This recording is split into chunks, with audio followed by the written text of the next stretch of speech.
오늘 여러분들에게 전해드릴 말씀은 요나서입니다. 오늘 말씀은 요나서 1장부터 1절부터 15절까지 여러분들에게 이 말씀이 하나님께서 보여주시는 그 말씀을 전해드리고 싶습니다. 제가 여러분들에게 이 말씀을 빠른 속도로 읽어드리도록 하겠습니다. 여호와의 말씀이 아미떼의 아들 요나에게 임하니라. 이르시되 너는 일어나 저 큰 성읍 니느웨로 가서 그것을 향하여 외치라. 그 악독이 내 앞에 상달되었음이니라 하시니라. 그러나 요나가 여호와의 얼굴을 피하려고 일어나 다시스로 도망하려 하여 욥바로 내려갔더니 마침 다시스로 가는 배를 만난지라. 여호와의 얼굴을 피하여 그들과 함께 다시스로 가려고 뱃삭을 주고 배에 올랐더라. 여호와께서 큰 바람을 바다 위에 내리심에 바다 가운데 큰 폭풍이 일어나 배가 거의 깨지게 된지라. 사공들이 두려워하여 각각 자기의 신을 부르고 또 배를 가볍게 하려고 그 가운데 물건들을 바다에 던지니라. 그러나 요나는 배 밑에 층에 내려가서 누워 깊이 잠이 든지라. 선장이 그에게 가서 이르되 자는 자여 어찌함이냐. 일어나서 내 하나님께 구하라. 혹시 하나님이 우리를 생각하사 망하지 아니하게 하시리라 하니라. 그들이 서로 이르되 자 우리가 제비를 뽑아 이 재앙이 누구로 말미암아 우리에게 임하였나 알아보자 하고 곧 제비를 뽑으니 제비가 요나에게 뽑힌지라. 무리가 그에게 이르되 청하건대 이 재앙이 누구 때문에 우리에게 임하였는가를 말하라. 내 생업이 무엇이며 내가 어디서 왔으며 내 나라가 어디며 어느 민족에 속하였느냐 하니 그가 대답하되 나는 히브리 사람이요 바다와 육지를 지으신 하늘의 하나님 여호와를 경외하는 자로다 하고 자기가 여호와의 얼굴을 피함인 줄을 그들에게 말하였으므로 무리가 알고 심히 두려워하여 이르되 내가 어찌 그렇게 행하였느냐 하니라. 바다가 점점 흉용한지라. 무리가 그에게 이르되 우리가 너를 어떻게 하여야 바다가 우리를 위하여 잔잔하겠느냐 하니 그가 대답하되 나를 들어 바다에 던지라. 그리하면 바다가 너희를 위하여 잔잔하리라. 너희가 이 큰 폭풍을 만난 것이 나 때문인 줄을 내가 아노라 하니라.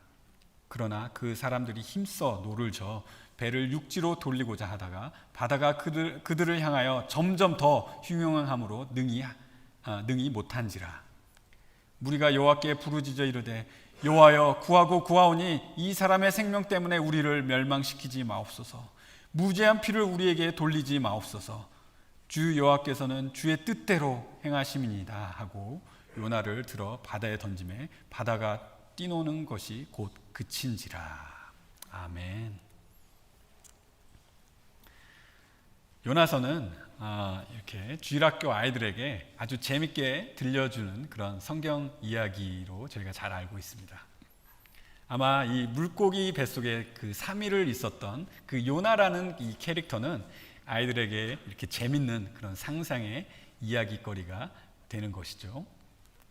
하지만 요나서는 아이들의 동화 이야기 같은 그런 상상으로 기록된 이야기가 아닙니다. 요나라는 인물은 열왕기하 14장 25절에서 언급되는 그런 실제 인물이었고 또 요나서에서 나오는 이런 니느웨, 욥바, 다시스 이런 지역들은 모두 실제로 존재했던 그런 지역의 명칭이었습니다. 더 나아가서 예수님께서도 요나와 이 니느웨에서 일어났던 사건들을 역사적인 사건으로 그렇게 말씀하셨습니다. 그래서 요나서는 이 실제 인물이었던 이 요나라는 선지자가 이런 자신의 그런 과거를 회상하며 쓴 글이라고 저는 믿고 생각이 되는 것입니다. 요나서는 요나가 주인공이 아닙니다. 그렇게 유명한 그 요나서에서 나오는 그 물고기 사건도 요나서가 말하고자 하는 그 중심 메시지에 비해서 그렇게 크게 중요하지도 않습니다. 요나서는 역사적 사건 속에서 그 하나님의 풍성하신 자비와 은혜로 구원을 하나님의 주권 안에서 이루시는 것이 그 요나서의 중심 메시지인 것입니다. 또 요나서는 하나님께서 정하신 구원을 끝까지 이루시는 그 하나님의 능력과 그 하나님의 능력의 섭리를 보여주고 있습니다. 그 외에도 요나서에는 이 보석과 같은 다양한 그런 신학을 담고 있습니다. 특별히 저는 요나서가 오늘날을 살아가는 저희들에게 적용되는 그런 직접적인 메시지를 전달해 주고 있는 그런 귀한 말씀인 것을 여러분들에게 말씀드리고 싶습니다. 저는 요나서를 4번에 걸쳐서 하나님께서 저에게 보여주시는 이 메시지를 여러분들에게 전달하고자 합니다. 오늘 본문 말씀은 저에게 보여주시는 것이 굉장히 많습니다. 이 뜻밖의 생각지도 못한 그 민족을 구원하시기로 작정하시는 하나님을 저희가 볼 수 있어요.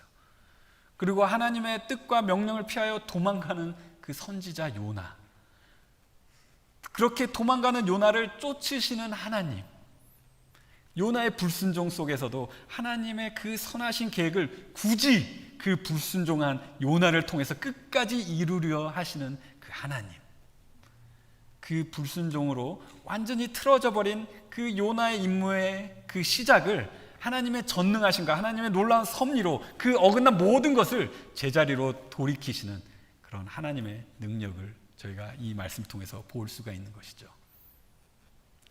요나서의 전체의 주제가 하나님의 주권적인 은혜이지만 저는 오늘 말씀 속에서 이 하나님의 주권적인 구원을 이루시는 그 과정 속에서 볼 수 있는 3가지를 여러분과 함께 관찰해 보았으면 합니다. 그래서 오늘 설교의 말씀의 그 구성을 이렇게 잡아보았어요. 첫 번째는 하나님의 주권적인 구원의 선택, 두 번째는 하나님의 구원의 수단, 방법, 수단, 그리고 세 번째는 하나님의 구원의 섭리입니다. 저는 오늘의 말씀을 통해 저희가 받은 구원을 이 요나서에 비춰보았으면 합니다. 그리고 저희가 하나님께서 전적으로 주권적으로 이루시는 구원에 있어서 저희가 어떤 역할을 하는지를 한번 생각해 보고, 그래서 저희가 하나님의 복음을 전할 때 저희가 마땅히 취해야 할 자세를 한번 곰곰이 생각해 보았으면 좋겠습니다. 오늘 말씀 속에서 하나님의 주권적인 구원을 이루시는 그 과정 속에서 볼 수 있는 그 첫 번째는 하나님의 주권적인 구원의 선택입니다. 1절에 여호와의 말씀이 아미떼의 아들 요나에게 임하니라 이르시되, 저희는 1절에 하나님께서 하나님의 주권적인 구원을 이루시기 위해 하나님의 선지자 요나를 택하신 것을 저희가 볼 수 있어요. 하나님이 선택하신 요나는 어떤 사람이죠? 요나서는 요나 자신에 대해서 자세히 언급하고 있지 않지만 이 아미떼의 아들 요나는 이 열왕기하 14장 25절에 나오는 그 선지자 가드헤벨 출신 아미떼의 아들, 이 요나와 동일한 인물인 것을 저희가 알 수가 있어요. 가드헤벨은 어떤 지역이냐면 예수님께서 자라나신 그 갈릴리 지역에서도 아주 촌동네 나사렛에 가까운 곳입니다. 그래서 요나는 갈릴리 나사렛 출신이라고도 저희가 할 수가 있는 것이죠. 열왕기 14장에 언급된 요나를 통해서 요나가 활동한 그 시기가 BC 793년에서 753년, BC 8세기에 이 북방 왕국 이스라엘에서 여로보암 2세가 왕으로 통치했을 그때 활동한 선지자인 것을 저희가 알 수가 있어요. 이렇게 역사 연대가 나오기 시작하면 조금 머리가 아프기 시작하죠.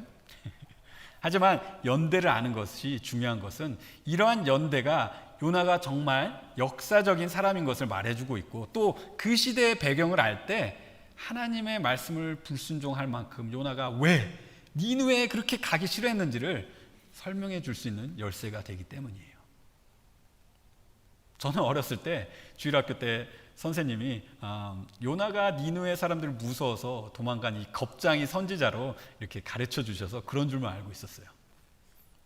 근데 말씀을 읽어보면 요나가 그렇게 죽음을 두려워하거나 겁쟁이가 아니라는 것을 알 수가 있어요. 요나서를 읽어보면 요나가 자신의 목숨을 정말 너무나도 쉽게 생각하는 사람처럼 죽여달라는 말을 몇 번씩 하는 것을 볼 수가 있어요. 죽음을 두려워하는 사람이 아니었습니다.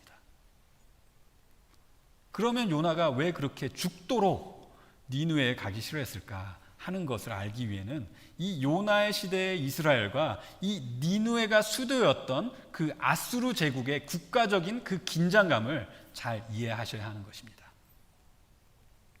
이 아수르 제국은 이 요나 선지자가 활약하기 몇백 년 전부터 이스라엘 북방 왕국의 그 북쪽, 이 지중해 지역부터 이 터키 땅, 굉장히 큰 지역이죠. 그 어마어마한 땅을 점령한 그런 대제국이었어요. 그리고 이 요나의 시대에 근접한 그 9세기 때는 이 강력한 이 철기 무기로 무장된 군사력을 가지고 있었고, 또 그 나라는 이 잔혹함, 잔인함을 명성으로 삼는 그런 나라였어요. 그래서 주변 국가들이 그 나라의 그 잔인한 명성을 들었을 때 굉장히 크게 두려워했던 그런 아수르의 제국이었습니다.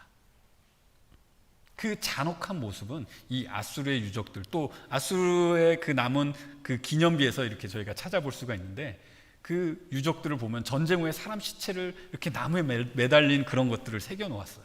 그리고 사람의 가죽을 벗기는 그런 것도 새겨 놓았어요, 그 기념비에. 그리고 사람의 목을 치고 그 목을 친 목을 자신의 정원에 이렇게 장식하는 그런 것들이 그런 기념비에서 이렇게 찾아볼 수가 있어요.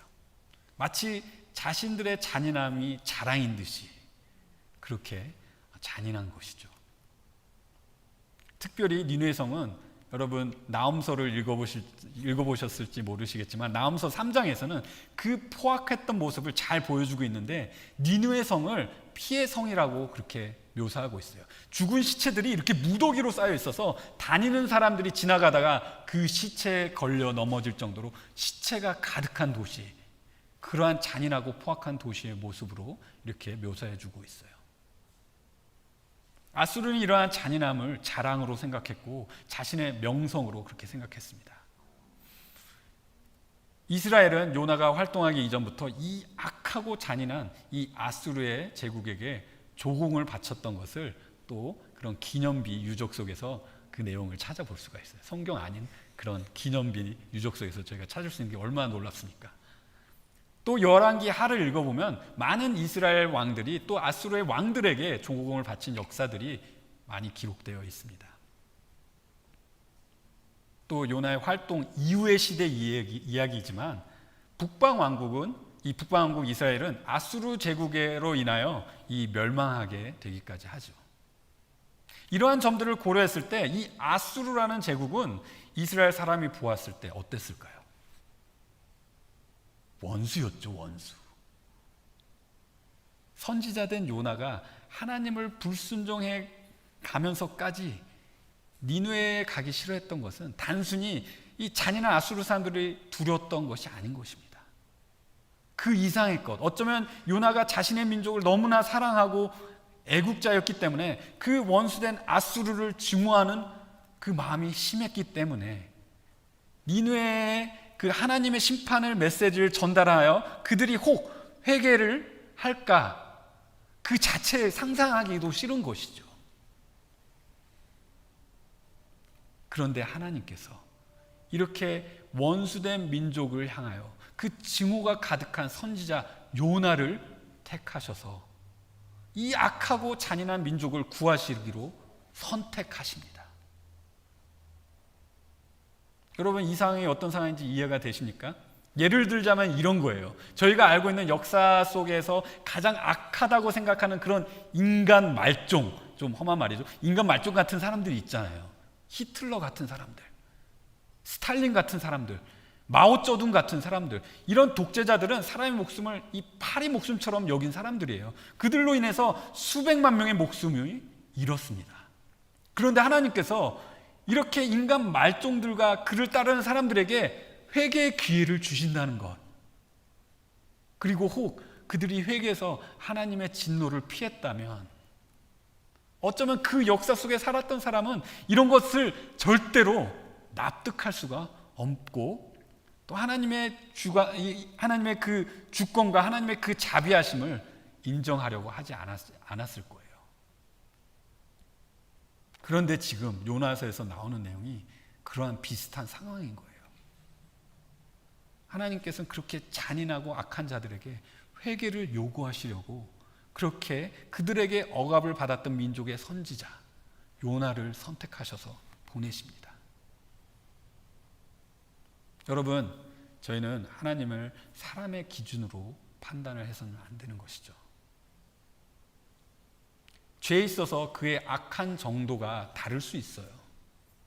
그리고 그 죄에 따라서 받아야 할 대가가 다를지는 몰라도 저희가 하나님께 범하는 이 작은 거짓말과 수백만 명의 그 목숨을 죽인 독재자들의 그 용서받을지 못할 것 같은 그 악한 죄들은 이 모두 저희가 한 그 정말 작은 거짓말 그리고 그 악한 죄악들 모두가 하나님의 심판을 받아야 될 죄로 하나님은 여기셔요. 동일하게 여기셔요. 여러분, 저희가 잘나서 하나님께서 저희를 구원하셨나요?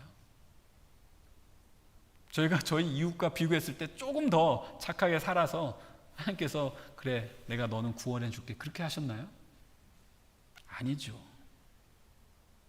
여러분, 구원은 전적인 하나님의 은혜인 것입니다. 구원은 전적인 하나님의 선택이십니다. 그리고 구원은 전적인 하나님의 주권이십니다.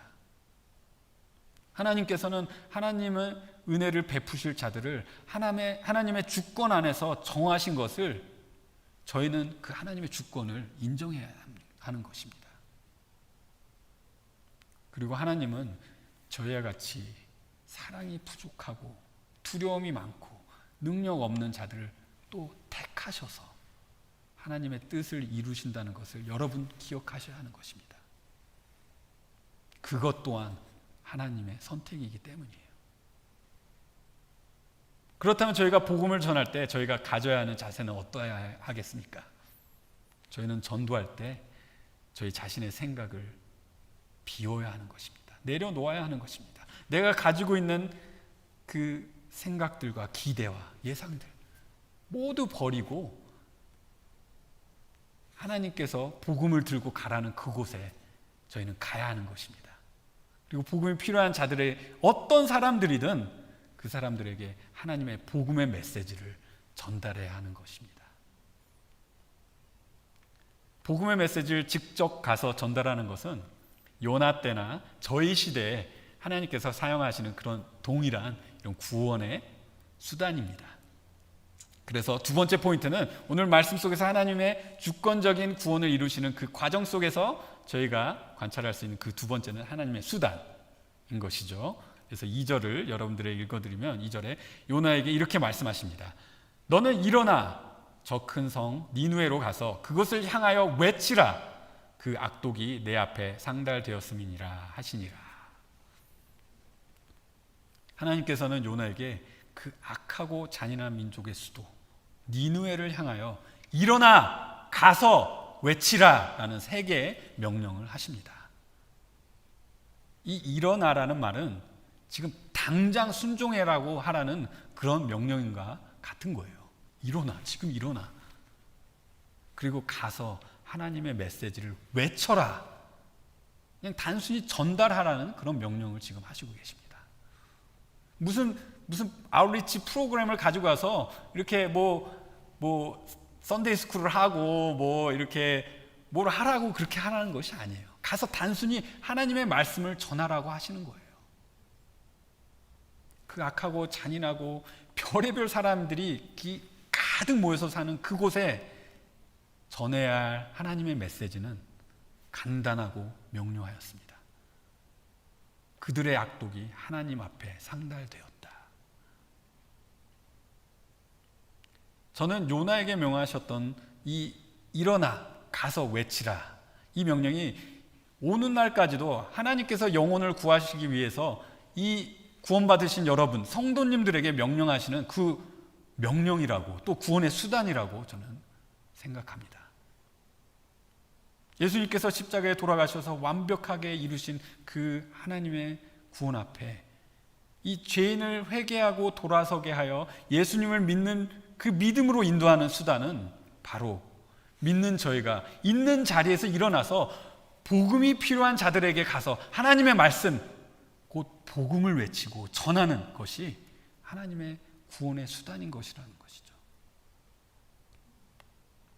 저희가 전하는 메시지는 이미 다 이루어 놓으신 아주 중요한 예수님의 그 구원의 십자가의 메시지를 포함하고 있지만 요나에게 외치라고 명하신 이 사람의 죄를 알게 하고 이 돌아서게 하는 이 메시지도 저희가 전하는 복음에 동일하게 포함되어 있어야 하는 것입니다. 저희가 전하는 복음의 메시지는 거룩하신 하나님이 계시고 그 거룩하신 하나님께서 죄인을 심판하신다는 메시지를 분명히 담고 있어야 하는 것입니다. 그래서 그들이 그 거룩하신 하나님 앞에 죄에서 돌이키게 하는 이 진정한 회개를 하도록, 그것이 하나님의 명령인 것, 불순종할 수 없는 명령인 것을 전달해야 하는 것이 이 복음 전도의 메시지의 일부가 되어야 되는 것입니다. 오늘 요나에게 주시는 메시지도 동일한 메시지를 전달하고 있어요. 그들의 악독이 하나님 앞에 상달되었다라는 이 메시지. 이 거룩하신 하나님께서 인간의 죄를 감찰하시며 그 죄를 심판하실 것이고, 그래서 회개를 요구하시는 그 명령의 메시지가 이 짧은 이 센텐스 속에 내재되어 있는 거예요. 요나가 받은 메시지는 이 듣는 이의 감정을 고려하지 않습니다. 듣는 이가 혹시 거북해하지 않을까, 이 배려하는 그런 메시지가 아니에요. 요나가 받은 메시지는 듣는 이의 죄가 하나님의 면전까지 임하여 이제 곧 심판이 가까움을 전달하는 그 시급한 아주 무서운 메시지였어요. 지금 당장 자신의 죄의 문제를 해결책을 찾지 못하면 큰 심판을 면치 못할 너무나도 시급한 그런 메시지를 지금 전달하고 있는 거예요. 여러분, 요즘 수많은 교회들이 이러한 시급한 메시지보다 더 강조하는 게 뭔지 아세요? 사랑, 용납, 관심, 배려, 따뜻함, 치유, 축복, 잘됨, 병고침, 평안함, 안정. 너무나도 좋은 메시지고 저희 모두들에게도 필요한 메시지입니다. 하지만 이런 것보다 먼저 해결해야 할 것은 죄의 문제인 거예요.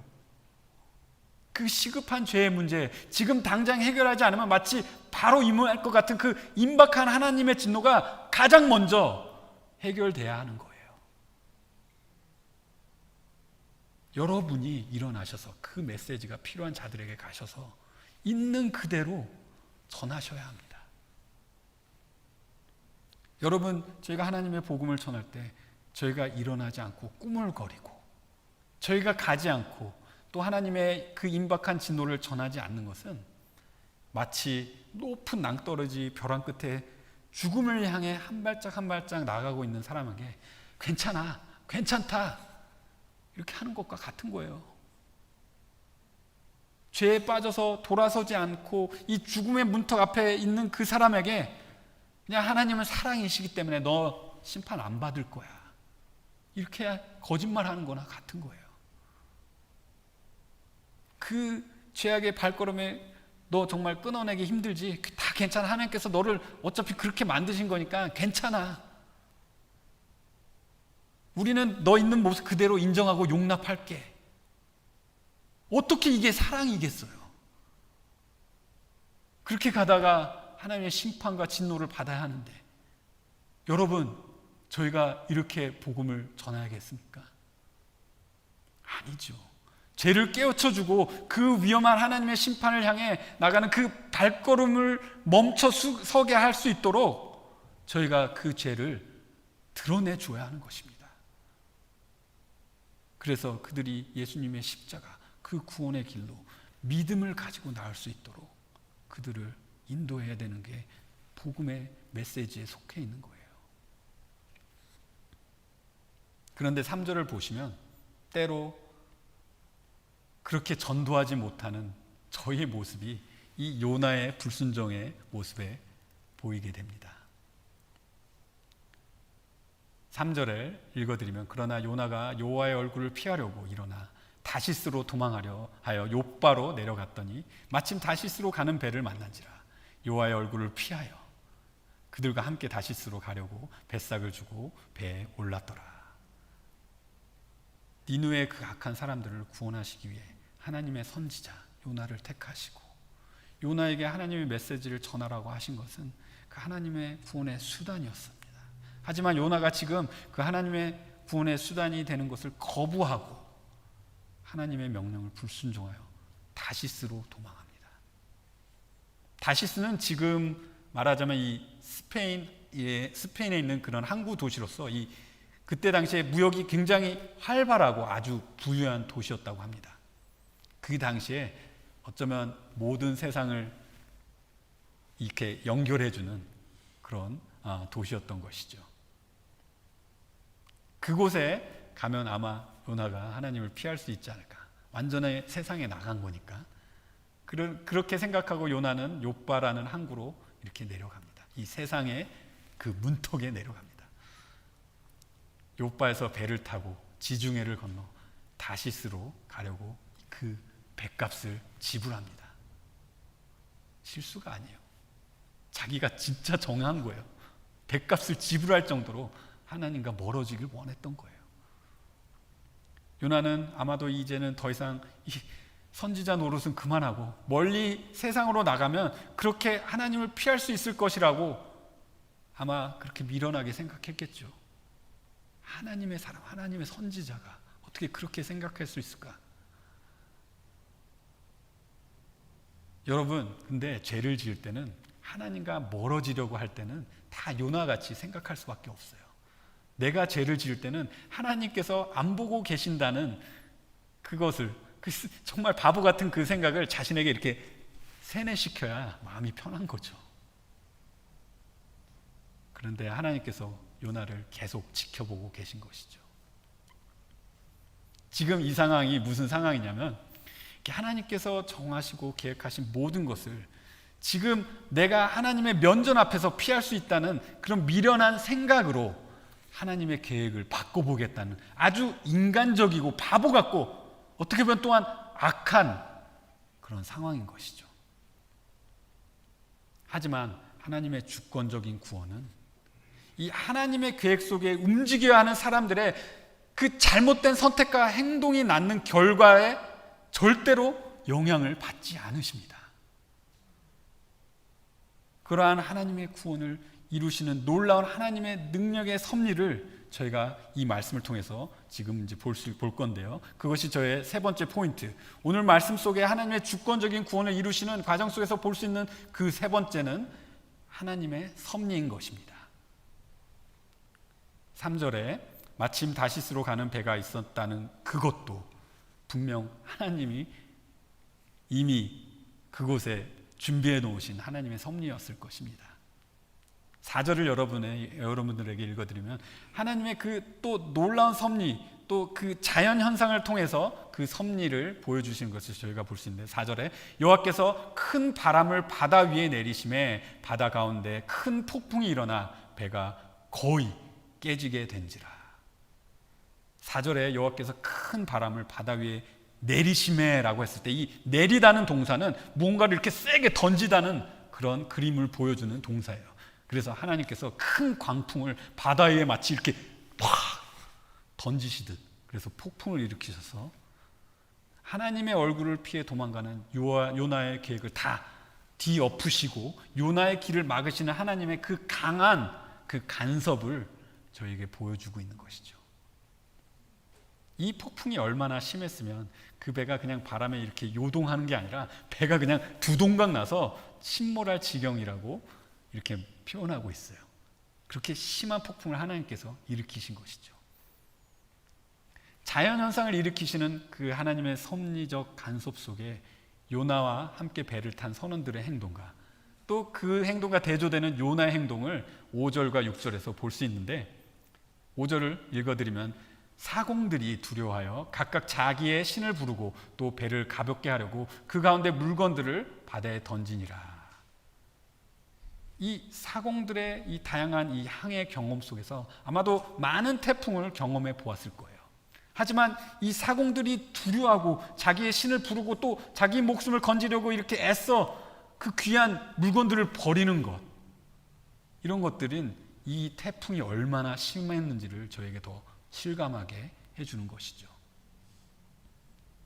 목숨이 위협을 느낄 때 신의 도움을 구하는 것은 지금 이 과학이 발전한 저희 현대 시대에 이 신이 없다고 이렇게 말하는 저희 시대에도 변하지 않는 그런 사람의 습성이에요. 있는 힘껏 다하여 살아보려고 했지만 할 수 없고, 그렇게 했을 때는 그들이 뭔가 정말 지푸라기라도 잡아봐야 하는 그런 심정으로 이 자신이 믿고 있는 그 헛된 신들의 이름을 부르며 지금 기도를 하고 있는 것이죠. 그런데 요나는 지금 무엇을 하고 있죠? 읽어보면, 그러나 요나는 배 밑에 층에 내려가서 누워 깊이 잠이 든지라. 무슨 배짱이었을까요? 어떻게 이런 상황 속에서 깊이 잠에 들 수 있을까요? 아마도 무소부재하시고 어느 곳에나 다 계시고 전지전능하신 그 하나님의 속성을 아는 선지자가 하나님을 피해야 한다고 이렇게 생각했을 때 아마 할 수 있는 행동일 것 같습니다. 아마도 배 밑에 숨어서 눈을 그냥 딱 감고 아무 생각 없이 잠에 들어 모든 것을 다 회피해야 했을 것입니다. 여러분, 혹시 타조 증후군 아세요? 타조 증후군? 타조가 이 숨을 곳이 없는 그런 평평한 평야에서 갑자기 맹수를 만나면 이 모래 머리를 이렇게 모래 속에 이렇게 파묻는 그런 이 타조의 행동을 두고 생겨난 말인데요. 자신이 이렇게 눈에 보이지 않는다고 자신이 숨었다는 그 착각을 하는 그런 행동인 것이죠. 이것은 자신의 현실을 부정하는 그러한 행동을 두고 말하는 것이죠. 이 타조 증후군이라는 것은. 요나가 지금 배 밑에서 잠을 자는 것이 마치 이 자신의 머리를 모래 속에 파묻고 하나님의 전지전능하신가, 이 무소부재하신 것을 다 부정하려는 것과 같은 것이죠. 그 온 난리 속에서 배가 이 두 동강이 나려고 하고 있고 모든 사람들이 자신의 헛된 신들의 이름을 부르고 있을 때 진정 하나님을 섬기는 이 선지자 요나는 그제서야 이 배 선장에 의해서 하나님께 다시 구하라는 명령을 받습니다. 선장 6절에 보시면 선장이 그에게 가서 이르되 자는 자여 어찌함이냐 일어나서 내 하나님께 구하라. 혹시 하나님이 우리를 생각하사 망하지 아니하게 하시리라 하니라. 선장은 요나가 이러한 상황에서 어떻게 이렇게 배 밑에서 잠을 자고 있었는지 이해 못했을 거예요. 그런데 요나가 선장에게 일어나 내 하나님께 구하라 라는 말을 들었을 때 요나가 무슨 생각을 했을까요? 여기 일어나서 구하라, 이 구하라는 동사는 2절에 외치라는 단어와 동일한 동사예요. 아마도 2절에 일어나서 가서 외치라 라는 그 명령이 요나의 귓가에 들리지 않았을까요? 어쩌면 하나님의 면접을 피하고 하나님의 음성을 들리려 하지 않은 그 선지자에게 이 선장이 그냥 무심코 던졌던 그 말이 아마 웨이크업 콜처럼 들리지 않았을까요? 예를 들자면 이런 느낌을 썼을 것 같아요. 남편이 이렇게 직장에서 늦게까지 일하다가 이렇게 빨리 귀가하려는 그 아내, 빨리 와 맨날 이렇게 아내가 이렇게 가끔 전화하잖아요. 그 전화를 피하고 싶어서 핸드폰을 이렇게 무음으로 해놓고 아니면 핸드폰을 이렇게 아예 꺼놓았어요. 그런데 아내가 갑자기 직장 상사에게 전화를 해서 남편을 바꿔달라는 그런 느낌. 요나가 하나님의 음성을 더 이상 듣지 않으려고 그 심한 폭풍 속에서 자신을 마치 이렇게 최면시키듯이 잠에 이렇게 빠지게 하였는데 마치 직장 상사의 전화기처럼 따르르릉 하면서 하나님을 믿지도 않는 그 선장의 입을 빌려서 일어나 외치라 라는 하나님의 말씀이 요나에게 다시 상기되고 전달된 것이죠. 선장이 이렇게 말한 것이 우연이었을까요? 하나님의 섭리겠죠. 요나는 그래도 회개하지 않고 가만히 있습니다. 그 정도 되면 회개해야 되는데 가만히 있어요. 그때 하나님께서 하나님의 섭리를 또 제비뽑기를 통해서 보여주십니다. 7절에 그들이 서로 이르되 자 우리가 제비를 뽑아 이 재앙이 누구로 말미암아 우리에게 임하였나 알아보자 하고 곧 제비를 뽑으니 제비가 요나에게 뽑힌지라.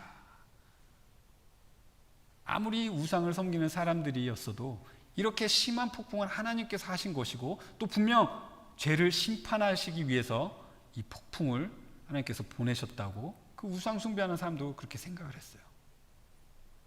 그리고 그 당시에 이런 사람들의 비밀스러운 죄를 드러내기 위해 이렇게 제비뽑기라는 것이 아주 흔하게 사용되었다고 해요. 아마도 지금 이 일어나는 장면은 영화같이 한 장면이었을 것 같아요.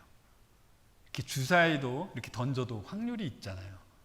근데 그 배에 있는 모든 사람 하나하나가 이렇게 던지는 제비에 뽑히지도 않았어요. 한 명도 걸리지 않는데 요나가 딱 걸린 거예요.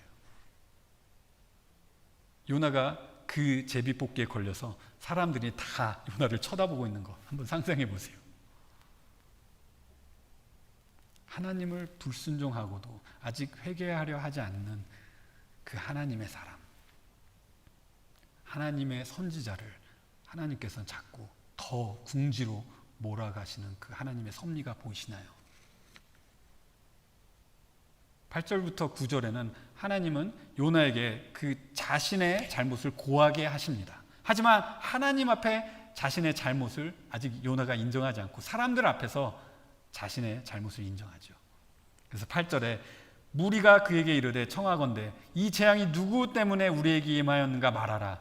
내 생업이 무엇이며 내가 어디서 왔으며 내 나라가 어디며 어느 민족에 속하였느냐 하니 그가 대답하되 나는 히브리 사람이요 바다와 육지를 지으신 하늘의 하나님 여호와를 경외하는 자로다 하고 10절에 자기가 여호와의 얼굴을 피함인 줄을 그들에게 말하였으므로 무리가 알고 심히 두려워하여 이르되 내가 어찌하여 그렇게 행하였느냐 하니라.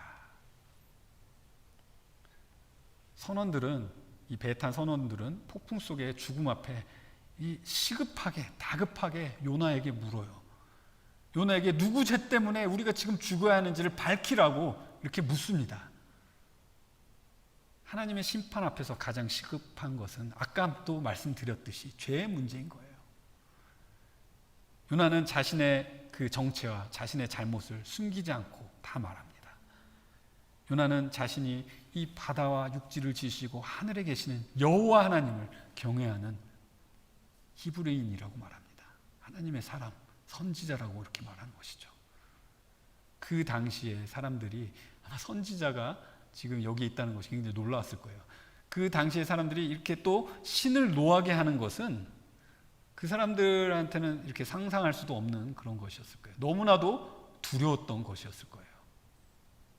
그래서 만물을 지으신 그 하나님께로부터 도망했기 때문에 이런 죽을 것 같은 그런 심한 폭풍을 만났다는 것을 이 선원들이 알았을 때 요나를 원망하지 않을 수 없는 거죠. 그리고 요나의 하나님을 심히 두려워할 수밖에 없는 것입니다. 심히 두려워했습니다.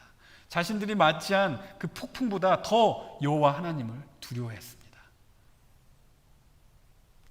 하나님의 선지자는 하나님을 두려워하지 않고 그렇게 도망쳤는데 우상 숭배를 하는 이 선원들은 천지를 창조하신 여호와 하나님을 심히 두려워하는 것을 지금 요나가 보았을 때 요나가 어떻게 생각했을까요? 요나가 자신의 죄를 구할 때 바다는 더욱 심하게 흉흉해졌습니다. 그리고 선원들은 노하시는 하나님을 어떻게 진정시켜야 할지 요나에게 묻습니다. 11절에 바다가 점점 흉흉한지라 무리가 그에게 이르되 우리가 너를 어떻게 하여야 바다가 우리를 위하여 잔잔하겠느냐 하니 12절에 그가 대답하되 나를 들어 바다에 던지라. 그리하면 바다가 너희를 위하여 잔잔하리라. 너희가 이 큰 폭풍을 만난 것이 나 때문인 줄 내가 아노라 하니라. 요나는 이것이 자신의 잘못이니 자신을 바다에 던지라고 합니다. 요나가 이 선원들이 불쌍하고 양심의 가책을 느껴서 이런 죽음을 선택했을까 하는 것은 조금 의심스럽습니다. 자신의 목숨을 아끼지 않고 내어주는 것이 이 요나의 진정한 회개의 자세였을까요? 어쩌면 요나는 자신의 이 도망 계획을 다 뒤집어 엎으시는 하나님의 그 강한 섭리의 손길을 지금 인지하였을 것입니다. 그리고 하나님 면전 앞에서 자신이 피할 곳이 없는 것을 이제 안 거죠. 그렇다 하여도 요나는 니느웨에 가는 것을 원하지 않았어요. 아마도 죽음을 택하는 것이 이 모든 상황을 너무나도 쉽게 정리할 수 있는, 이 상황을 빠져나갈 수 있는 그런 방법이라고 생각했을지도 모르겠어요. 죽을 정도로 그렇게 니느웨에 가기 싫어한 거죠. 반면 하나님을 믿지 않고 우상을 숭배했던 그 선원들의 모습을 저희가 여기서 보는데, 이 선원들은 요나의 하나님을 믿고 이 요나가 이렇게 무슨 말을 하든지 그 말을 순종하려고 이렇게 마음을 결심한 것을 볼 수가 있어요. 이런 행동은 진짜 진정한 믿음을 가진 사람들한테서 나온 그런 행동이죠. 바로 실천을 하려는 그런 행동. 요나의 말이라면 무엇이든지 하려는 그 자세를 지금 취하고 있습니다. 그런데 놀라운 것은 이 우상을 숭배했던 선원들은 요나 한 사람의 목숨을 귀하게 여겼다는 거예요. 13절에 그러나 그 사람들이 힘써 노를 저어 배를 육지로 돌리고자 하다가 바다가 그들을 향하여 점점 더 흉용함으로 능히 못한지라. 자기를 던지라고 했는데 그러지 않고 더욱더 열심히 노를 져서 어떻게든 다 살아보겠다고 그렇게 했는데, 하나님이 이미 이렇게 심한 그 폭풍 속에서 더 심하게 그 바다를 뒤흔드시고 바람을 보내신 거죠. 하나님의 사람 요나는 그 큰 성 니느웨, 이 뒷장에 보면 그 성에 12만 명의 인구가 있었는데 그 12만 명의 인구가 어떻게 되든 상관하지 않고 불쌍히 여기지도 않는 그런 매정한 마음을 가졌었어요. 어쩌면 그 증오심에서 왔을 수도 있겠죠. 하지만 요나와 한 배를 탄 선원들은 지금 모두가 죽을지 모르는 그 상황 속에서도, 요나 때문에 죽을지도 모르는 그 상황 속에서도 이 하나님의 명령을 어기고 도망간 그 큰 죄를 지은 요나의 목숨을 중요시 여기는 것을 저희가 볼 수가 있어요. 굉장히 아이러니한 거죠. 하나님의 사람은 12만 명의 사람의 목숨을 중요시 여기지 않는데 지금 우리 앞에 죄를 지어 우리가 다 죽게 된 그 상황 속에서 그 사람의 목숨을 중히 여기는 그 우상을 숭배했던 사람들, 진정한 구원을 받은 그 사람들인 것이죠. 그 사람들도. 이 모든 것이 그냥 우연으로 일어났을까요? 아니면 하나님께서 그 선원들의 마음까지도 만지시고 어쩌면 그들이 그렇게 행동하게 하신 것은 아닐까요? 요나가 그 선원들의 그 사람의 목숨을 귀하게 여기는 그 행동을 보고 어떻게 생각을 했을까요? 반성했을까요? 요나가 자신을 배 밖에 던지라고 했을 때 13절에 최선을 다해서 요나의 생명을 살려보고라 하였고, 하지만 요나는 회개하지 않습니다. 그래서 하나님은 요나를 더 궁지로 몰아가시죠. 이미 폭풍이 더 이렇게 심했는데 더 이상 심해질 수 없는 그런 무서운 폭풍으로 하나님께서 더 그 파도를 흉용하게 만드십니다. 선원들은 이제 할 수 있는 것이 없고 요나의 말을 듣고 요나를 배 밖에 던지기로 결정하게 됩니다. 그런데 여기서 이 선원들이 요나를 그 배 밖으로 던지기 전에 이 선원들이 여호와 하나님께 드린 그 기도의 고백이 너무나도 놀라운 거예요. 14절에 무리가 여호와께 부르짖어 이르되 여호와여 구하고 구하니 이 사람의 생명 때문에 우리를 멸망시키지 마옵소서. 무죄한 피를 우리에게 돌리지 마옵소서. 주 여호와께서는 주의 뜻대로 행하심이니이다 하고, 그들은 자신의 신들의 이름을 더 이상 부르지 않고 여호와 하나님의 이름을 부릅니다. 유일하신 하나님의 이름을 부르는 것이죠. 진정으로 마음을 다해 이 여호와 하나님께 지금 기도하고 있는 거예요. 그리고 여기에서 세 가지를 구하는데 첫 번째 구한 것은 요나의 생명 때문에 자신들을 멸망시키지 말아달라고 하나님께 구해요. 그들에게는 이 죽어가는 사람을 죽게 하는 그것도 하나님의 죽게 하는 것, 그것도 하나님의 선지자를 죽게 하는 것이 그들에게는 너무나도 두려운 일이었기 때문이죠. 자신들이 요나의 말을 의지하여 하고자 하는 행동에 대하여 하나님의 그 보호하심을 구한 거예요. 두 번째 구한 것은 자신들의 행동에 대한 책임을 무죄함으로 하나님께서 봐주시기를 기도했어요. 사람을 죽이는 것은 무슨 이유간들 죄이고 하나님께서 그 죄를 심판하시는 것을 그들이 알았을 거예요. 세 번째 구한 것은 정말 놀라운데 이것은 고백과 같은 것이죠. 하나님의 구원의 그 주권을 인정하는 기도였습니다. 하나님은 구원과 심판을 모두 하나님 뜻대로 하나님 주권대로 하시는 것을 지금 조금 전까지도 우상을 숭배했던 자들이 하나님의 그 모든 만물과 모든 상황을 주관하시는 그 크신 하나님의 능력을 지금 잠깐 체험하고 하나님의 선지자인 요나가 이 관가하려는 그 하나님의 주권적인 구원의 은혜를 인정하고 지금 고백하고 있는 거예요. 놀랍지 않나요? 하나님의 사람 요나가 이 우상을 섬기던 이방인들의 입에서 나오는 이 고백의 기도를 들었을 때 요나가 무슨 생각을 했을까요? 그들이 우연히 이런 기도를 했을까요? 그 기도 끝에 요나는 죽음을 맞이하려 합니다. 15절에 요나를 들어 바다에 던지매 바다가 뛰어오는 것이 곧 그친지라. 요나는 그 죽음을 거절하지 않습니다. 선원들의 손에 이끌려 바다에 던져집니다. 그 험악했던 바다는 요나가 바다에 던져진과 함께 조용해집니다. 마치 누군가 이 요란한 이 믹서 블렌더 그 스위치를 끄듯이 조용해집니다. 여러분, 하나님의 주권적인 구원을 이루시는 그 과정 속에 하나님은 사람의 도움을 필요로 하시지 않으십니다. 그 이유는 구원은 하나님께서 처음부터 끝까지 친히 홀로 하시며 홀로 완전하게 완벽하게 이루시기 때문입니다. 만약 저희 구원이 누군가의 사람의 그런 도움에 의해서 해야 된다는 거라면 저희는 굉장히 두려워야 될 게 많아요. 저희가 받는 구원은 너무나도 이 사람의 그 개입 때문에 너무나도 불안정해지는 거예요.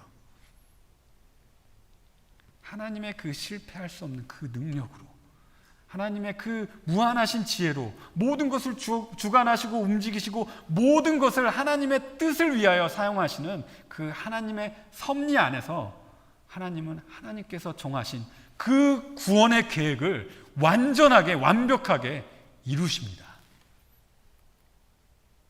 그렇다면 여러분, 요나가 도망쳐서 이 물에 빠지기까지의 그 과정 모두가 하나님의 섭리적인 구원의 과정인 것이죠. 그 과정 속에서 하나님의 섭리로 인하여 우상을 섬기는 자들이 하나님을 믿게 되는 그런 놀라운 구원의 역사가 있었어요. 그 과정 속에서 하나님의 그 섭리로 인하여 요나에게 그 하나님을 믿는 믿음을 잃지 않게 하시는, 포기하시지 않으시는 하나님의 주권적인 그 개입을 저희가 볼 수가 있는 거예요. 그 과정 속에서 하나님의 놀라운 섭리 속에서 12만 명의 니느웨 사람들을 구원하시려고 하시는 하나님의 그 주권적인 구원의 계획은 그 어떤 영향도 받지 않고 지금 계속 진행되고 있는 것입니다. 여러분, 여러분이 받은 구원 또한 하나님의 섭리 속에서 완벽하게 이루어진 구원인 것입니다. 저희가 믿음을 잃지 않고 살아가는 것, 이 모든 것도 하나님의 놀라운 섭리 속에서 저희가 믿음을 붙잡고 있는 게 아니고 하나님의 섭리가 저희를 붙잡고 있는 거예요. 믿음을 잃지 않게. 이런 진리를 저희가 할 때 저희는 하나님께서 주권적으로 친히 이루시는 구원하심 속에서 저희는 아무것도 할 수 없는 자들인 것을 저희가 고백할 수밖에 없어요. 하지만 하나님께서는 요나를 끝까지 포기하시지 않으시고 하나님의 그 놀라운 섭리로 요나의 삐뚤어진 그 불순종한 마음, 그 도망치려는 마음을 쫓으시고 또 고치셔서 하나님의 그 완벽한 구원의 역사에 사용하신 것처럼 여러분 또한 하나님의 놀라운 구원의 계획 속에서 여러분들을 사용하셔서 잃어버린 영혼들을 하나님의 은혜의 자리로 인도하실 것입니다. 여러분, 전도하실 때 저희가 하나님의 놀라운 구원의 계획 속에 저희가 그것에 그 하나님의 완전한 그 실수하시지 않으시는 그 놀라운 하나님의 그 능력, 그 구원의 능력에 믿음을 가지고 있다면 저희가 복음을 전해야 하는 그 자세는 담대한 자세가 되어야 되겠죠. 저는 오늘 여러분과 함께 친히 이루시는 이 주권적인 그 하나님의 구원의 과정을 보았습니다. 그 과정 속에서 첫 번째 하나님의 주권적인 구원은 이 하나님의 선택인 것을 보았어요. 저희는 하나님의 주권적인 선택을 순종하고 저희는 저희의 생각을 버려야 한다고 여러분들에게 말씀드렸습니다. 두 번째는 하나님의 구원의 수단을 보았습니다. 요나의 시대 때나 지금의 시대도 변하지 않는 그 하나님의 메시지를 전하여 죄인들을 돌이키는 그 전도의 수단이 저희가 해야 되는 전도의 수단인 것이죠. 세 번째, 저희는 하나님의 구원의 섭리를 보았습니다. 저희가 하나님의 완벽한 구원을 믿고 의심할 수 없는 이유는 하나님의 계획하신 것, 하나님의 뜻을 하나님이 친히 이루시기 때문에, 그리고 놀라운 능력으로 모든 것을 주관하시고 사람의 실수까지도 사용하시고 악한 것까지도 때로는 사용하시는 그런 하나님의 놀라운 섭리가 있기 때문에 저희가 하나님께서 하시는 모든 구원에 안심할 수 있는 것입니다. 오늘 이 말씀을 여러분들 생각하시고 여러분들이 이웃에게 전도하실 때 저희가 마땅히 가져야 되는 그런 자세를 취하시기 바랍니다. 마치겠습니다. 기도 드리시겠습니다. 하나님 아버지, 오늘 요나서를 통해 정말 놀라운 하나님의 그 구원의 능력을 저희가 보았습니다. 하나님의 그 놀라우신 실수하시지 않으시는, 실패할 수 없는 그 하나님의 구원 속에 저희가 있음을 감사드립니다. 하나님 아버지, 또 오늘의 말씀에서 저에게 전달해 주시는 이 전도의 사명을 저희가 또 가지고 있음을 기억합니다. 하나님 아버지, 저희가 하나님의 말씀을 담대히 선포하는 자들로 서 있을 수 있도록 저희 삶을 인도하여 주시옵소서. 이 모든 것을 예수님의 귀하신 이름으로 기도드렸습니다. 아멘.